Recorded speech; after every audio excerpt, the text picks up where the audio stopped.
is a little simplified though, as wind does not travel in one continuous line from the pole to the equator. Instead, because air from the equator cools and falls much sooner than the pole at around latitude 30 degrees, and air from the poles warms and rises much sooner than the equator at latitude 60 degrees, there are 3 cells of air on each hemisphere that air circulates in. The polar cells, the air masses above the poles, and the Hadley cells, the air masses above the equator, both cycle in the temperature-driven way I described. However, the middle cell, known as the ferrule cell, is not temperature-driven. Like a gear, it is dragged by the rotation of the other 2 cells and rotates opposite to their motion.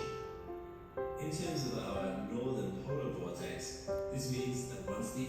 This model is a little simplified though, as wind does not travel in one continuous line from the pole to the equator.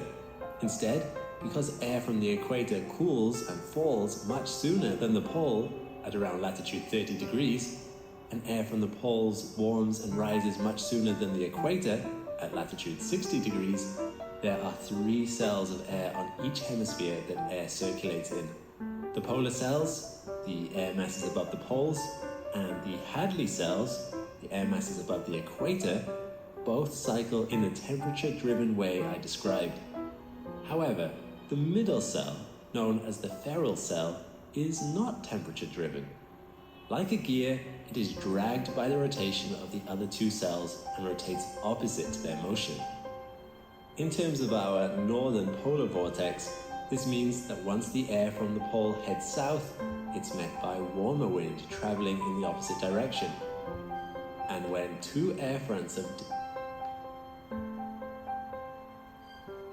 different temperatures meet, they clash rather than mix. So the polar vortex is trapped, bounded, clashing against winds coming in from all sides. There's more at play here though. If this was on its own, the cold air from the north would just slide underneath the warm air from the south, not really being trapped at all.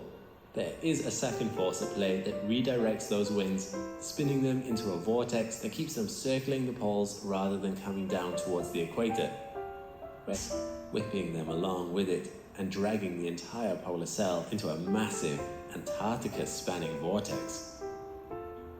At this point, a keen-eyed observer might have noticed a flaw in this model. If conservation of momentum means that air going from the equator towards the pole veers towards the east, why is it that air traveling from the pole towards the equator doesn't do the exact opposite? It has 0 momentum, moving to zones that have considerably exact opposite. It has 0 momentum, moving to zones that have considerably more momentum. Comparatively, it should be quickly left behind, appearing to start spinning to the west. This is true, but cold winds have much more friction to contend with as it starts to slide underneath the warm front and then drags along the ground. This seems to slow it down enough that the countervailing jet stream overrules it. It's important to note this tension at play though, as it becomes much more important in the polar night jet. The polar night jet is the jet stream that bounds the vortex at the North Pole. Specifically, it bounds the stratospheric polar vortex, keeping it in check during the coldest part of the year for the North, the polar night. Here, during the winter months, rotated slowly. If, on the other hand, you keep all your eastern momentum from the equator and travel towards the pole, suddenly it will appear, compared to everything else, like you are traveling east really fast. In practice, this means that air that travels up towards the pole from the equator, whether towards the North Pole or the South, will not go straight up, but over large distances will start to curve towards the east. This rapidly eastward traveling air is why you get jet streams. There are at least 4 of these, straddling the gaps between the Hadley cells, the ferrule cells, and the polar cells. The subtropical jet stream lies between the first 2 and is a little weaker, but the jet streams we are interested in are the polar jet streams, wringing the frigid air off that develops in the north and south poles. These ribbons of air circle the globe in almost continuous paths